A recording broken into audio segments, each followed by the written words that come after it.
Olá pessoal, bem-vindos a mais uma aula de Python e nessa aula a gente vai trabalhar com números. Antes de começar a aula, vou mandar um abraço para o Robson que pediu nos comentários ali para dar um oi, então está dado o seu oi, Robson, e vamos seguir aqui. O que seria trabalhar com números em Python, né? Então, como eu falei para vocês lá nas aulas anteriores, lá números é um tipo de dados, né? Como a string e os números e os tipos booleanos, que é o verdadeiro e falso. Então, o número juntamente com as strings e os tipos booleanos são os tipos de dados mais utilizados. E praticamente qualquer programa ou script que vocês rodarem em Python, vocês vão utilizar números. É quase impossível escapar disso, né? É o básico do básico. E deixa eu botar aqui um comentário no nosso programinha da aula que a gente está aqui com os números. Então, como todo joguinho da velha que a gente bota ali na nossa linha ali, qualquer coisa que tiver depois desse joguinho da velha aí, ele vai considerar que é um comentário.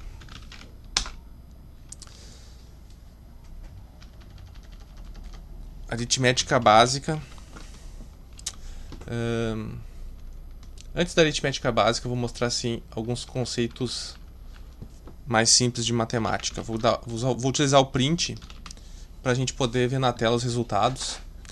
E então, todo número que a gente colocar sem aspas dentro do Python, ele vai considerar como um número. Se esse número tiver aspas, ele vai considerar como se fosse uma string, como eu mostrei na aula anterior lá para vocês. Então aqui dá um print 2. Ou eu posso fazer uma variável aqui, né? Vou botar aqui 2 igual a 2. Vou botar o 2 aqui. Ele vai continuar me dando um número. Vou botar aqui 2 mais 2. Ele vai somar. Porque ele sabe que o 2 não é uma string. Agora, se eu transformar ele numa string, o que vai acontecer? Ele vai dar 22. Porque vai simplesmente concatenar a soma das strings.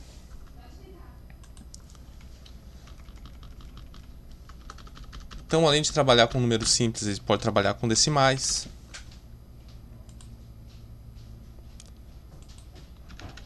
Uma infinidade de casas depois do decimal ali. Então, na verdade, o Python consegue trabalhar com uma infinidade de cálculos e números. Só não é infinito porque ele consegue trabalhar com o tanto quanto a memória do computador que ele estiver trabalhando vai aguentar. Então, isso é uma vantagem e uma desvantagem também em Python, né? Porque se for fazer tipo um cálculo infinito lá, de algum problema de lógica, o teu programa pode trancar o teu computador, literalmente, se não for bem pensado a função. Então, ao mesmo tempo que se torna poderoso, se torna perigoso, né? Tem que tomar cuidado. Além disso, ele consegue trabalhar com números negativos e negativos decimais também. Então, isso seria uma forma básica de trabalhar com números em Python. E depois disso vem a nossa aritmética básica. Vamos dar uma pequena complicadinha aqui. Vou pegar um print aqui. Ele pode trabalhar com soma. Ele pode trabalhar com soma de número simples e número decimal. Ele pode trabalhar com subtração, divisão e multiplicação.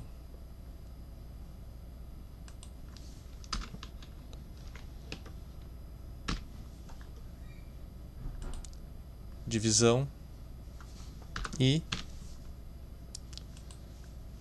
multiplicação. Além disso, a gente pode trabalhar também com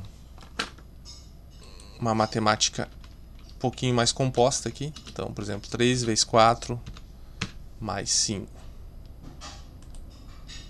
Então ele deu 17. Mas digamos que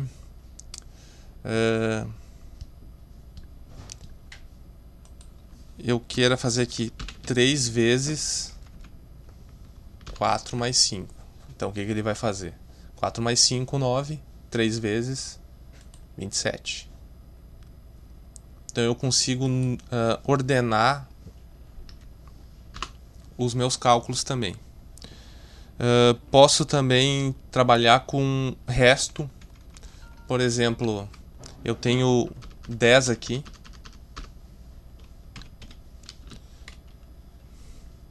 10 por 3. Qual seria o resto de 10 por 3? 3, 6, 9. O que sobra? Sobra 1, né? Então, o resto de 10 por 3 seria 1. O que a gente pode também fazer? A gente pode transformar um número, a gente pode utilizar um número e após isso transformar ele numa string. O que seria isso? Eu tenho aqui, por exemplo, o número 2. Então, digamos que eu tenho o número 2 aqui. Beleza. Mas eu quero fazer um print desse número junto com uma string. Então, por exemplo, 2 mais... Eu boto aqui algo, por exemplo, é o resultado esperado. Se eu fizer simplesmente assim, ele vai me dar um erro. Por quê? Porque ele não vai conseguir concatenar um número com uma string. Ele precisa saber antes que esse 2 aqui é uma informação. É uma string para ele poder juntar as duas, porque não tem como eu somar. Ele vai entender que o 2 é um número, e se eu botar mais, ele vai tentar realizar uma soma. Como o resultado que eu coloquei ali depois é uma string, ele não vai conseguir somar e vai dar erro. Então eu tenho que dizer que esse número, para o meu print, ele vai ser uma string. Então eu boto ali a função str, entre parênteses, mais o resultado esperado. Assim ele vai me dar o resultado no print. Então eu posso transformar resultados de números numa string e poder utilizar nos meus textos ali para dar o retorno na tela para o usuário. A gente pode também trabalhar com o valor absoluto. Então, por exemplo, nós temos a função ABS, que ela dá o valor absoluto. Vamos dizer que eu tenho aqui uma variável aqui, número,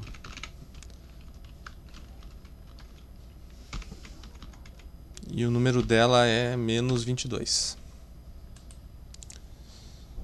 Então eu vou utilizar a função ABS para saber o valor absoluto desse número.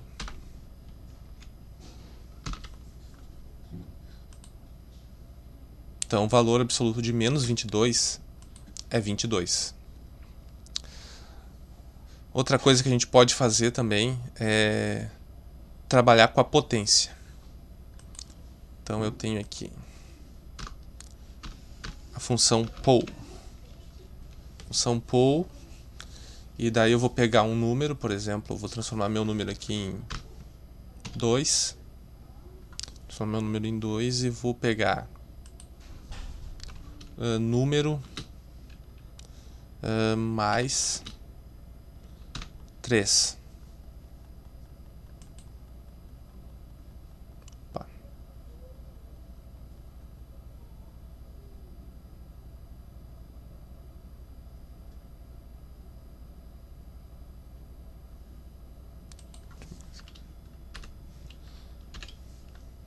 Deixa eu ver onde é que deu a...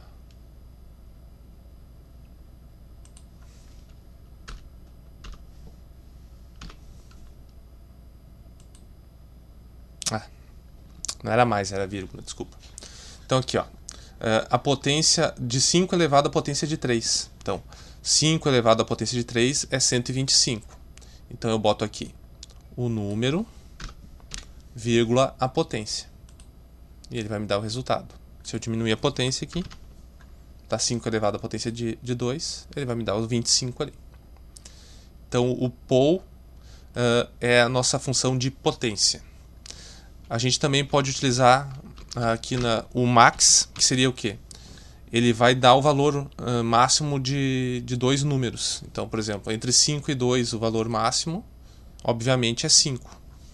E o min faz o contrário, ele vai me dar o valor mínimo. Aí você pode falar, mas isso aí é óbvio, né? Para que eu vou utilizar isso? Mas isso aí, por exemplo, num programa que eu tenho variáveis, que o usuário vai cadastrar valores, por exemplo, e eu quero fazer uma sequência, eu quero pegar o valor mais barato. Por exemplo, se eu fazer uma cotação de preços lá, tem 3 preços no negócio lá, e eu quero saber qual foi o fornecedor vencedor daquela cotação, eu vou utilizar um min ali, vou botar a variável dos concorrentes e vou saber qual é o valor mais baixo daquela informação. Vamos seguir aqui também. Então assim, dentro do Python assim, ele já vem com esses cálculos básicos de matemática sem eu precisar fazer nada. Porém, existe uma forma da gente turbinar essas funções matemáticas dentro do Python, que é inserindo um módulo. Eu não vou explicar muito para vocês como é que funcionam os módulos nessa aula, isso aí vai ser um pouco adiante. Vocês precisam apenas saber que para pegar algumas funções matemáticas a mais, vocês precisam inserir essa linha no começo do código de vocês, que esse é um módulo math, que é o módulo matemático do Python. Então vocês colocando essa funçãozinha aqui, vocês vão dar uma turbinada no arquivo de vocês e ele vai aceitar muito mais funções matemáticas. Eu vou mostrar algumas para vocês. Então vamos pegar aqui print, daí tem a função floor. A função floor, o que ela faz? Vou botar um número aqui, 3.7. Vamos dar aqui um executar. Botei 3.7 e apareceu 3 para vocês. O que seria esse 3 aqui? Deixa eu tentar exemplificar aqui para vocês. Esse 3 seria... ele sempre vai pegar o valor abaixo. Então, se ele for até 3.99, se eu utilizar a função floor, ele vai sempre marcar 3. Então, ele sempre vai arredondar para baixo. Ao contrário, a gente tem a função seu, que ele sempre vai arredondar para cima. Então, ele vai... Se eu tiver 3.1 aqui, ele já vai me dar o 4. E a gente tem a função round também. A função round, o que ele vai fazer? Vou mostrar para vocês aqui. 3.1 deu 3. 3.2 também deu 3. 3.4, 3. Vamos botar 3.5 aqui. Já apareceu o 4. O que ele faz? Ele arredonda, por exemplo, de 3,5, do vírgula 5 para baixo, ele vai arredondar para o número abaixo. Do vírgula 5 para cima, ele vai arredondar para o número acima. Então, por exemplo, se eu tenho 3.5, 3.6, 3.7 em diante, ele vai sempre arredondar para 4. Se eu tiver 3.4, ele vai arredondar para 3. Isso vale para qualquer número, né? Se eu botar aqui 88.5, ele vai arredondar para 89. Deveria, pelo menos. Vamos ver. 88.51, eu acho. Agora sim. Ele vai arredondar para 89, tá certo. 88.50. Ele vai ir de acordo com as casas decimais do número. Eu tenho que ter duas casas decimais também para fazer o arredondamento. Então esse é o round. E a gente tem ainda o raiz quadrada aqui que eu quero mostrar para vocês. Em português seria SQRT. Então a gente quer saber a raiz quadrada, por exemplo, de 36, que eu acho que é 6. E a gente... ele vai mostrar para nós aqui a raiz quadrada. Existem muito mais funções matemáticas dentro desse from math, que import asterisco. Eu só dei uma palhinha para vocês que eu acho que para a gente começar isso aqui já está de bom tamanho. Já dá para vocês fazerem bastante experimentações. E a gente vai seguindo na próxima aula aí, e cada vez evoluindo mais. Eu estou tentando mostrar assim, o básico para vocês terem a a base, e quando a gente tiver umas aulas bem avançadas, aí a gente consegue mostrar mais funções matemáticas, mais como trabalhar com strings, e também a gente vai chegar na parte ali dos booleanos também. Então até a próxima aula aí, pessoal.